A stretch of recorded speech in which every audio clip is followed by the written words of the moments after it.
We do have solutions only if we come collective and everybody comes together and takes a decision and forms a uniform strategy.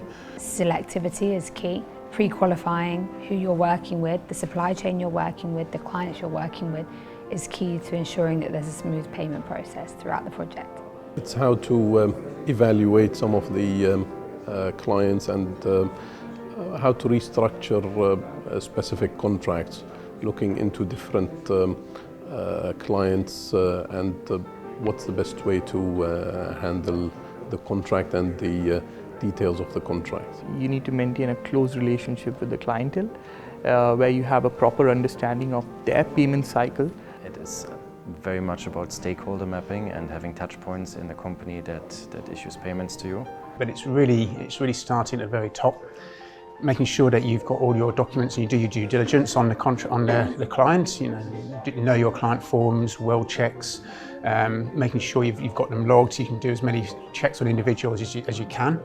Once you've done that, it's really just making sure that you're aligned with their contractual terms. Don't sign up to a contract which you're not happy with. The payment terms aren't aligned with what your company has to deliver to. And then really just when you start doing the payments, to make sure that the invoices are correct, your schedules are in place, you're following the procedures, because a lot of the payments nowadays in industry, it's all automated, it goes through, it's uploaded online. If anything's not correct in those invoices, it's going to get rejected, goes to the bottom of the pile, and you start again. I think it's more,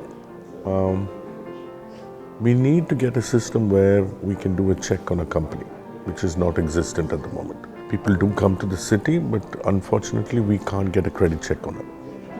They're new, not many companies have done work with them, but we want to engage. So that's where, if we can do a credit check prior to our engagement with them, I think it'll go a long way in securing what we need to do. Once you take up a job, you deliver it correctly on time, but before taking up a job, agree on terms and conditions of the payments and claim for the payments on time. And again, if you don't get the payments, you stop the job. That's the hard policy that we have implemented. But only when we are right, we can do it, and ensure that you are right on all the aspects of your job, deliver it correctly, and then you will get paid. Our smoothest payment experience would be that we had contract terms in place, but the certification and the invoice was paid ahead of time. It was also a trust that the project was being delivered. So I'd say collaborative and trust was the result. The result was that we got a quick payment. The smoothest payment experience is being paid my invoice within an hour of submitting it.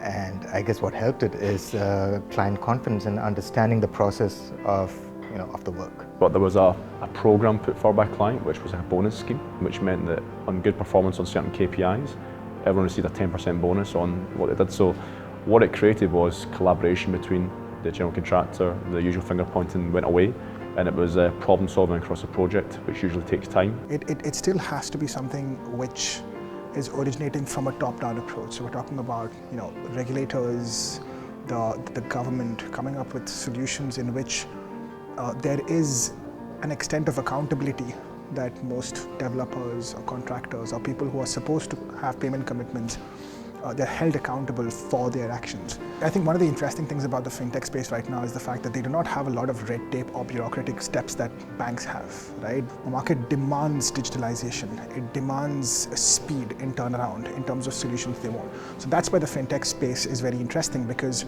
you've got this huge wave of companies coming around, especially in the DIFC and in Hub 71, where one of the primary focus has been payments. Although today maybe there is not something which is specific for the construction space, I do see the fintech space sort of disrupting the market from a construction standpoint. What I still see, the payments are being managed on an offline method through bank transfers or through checks. If it's something which can be converted online, it would help the entire ecosystem, and in terms of the follow-ups and chases, that will be reduced a lot. Here in UAE, we are blessed with many new age payment mechanisms, let it be Apple Pay, Samsung Pay, let it be the payment channels by UAPGS, which is the Central Bank of UAE Payment Gateway Services, wherein it also allows you to do accept payments directly through bank accounts.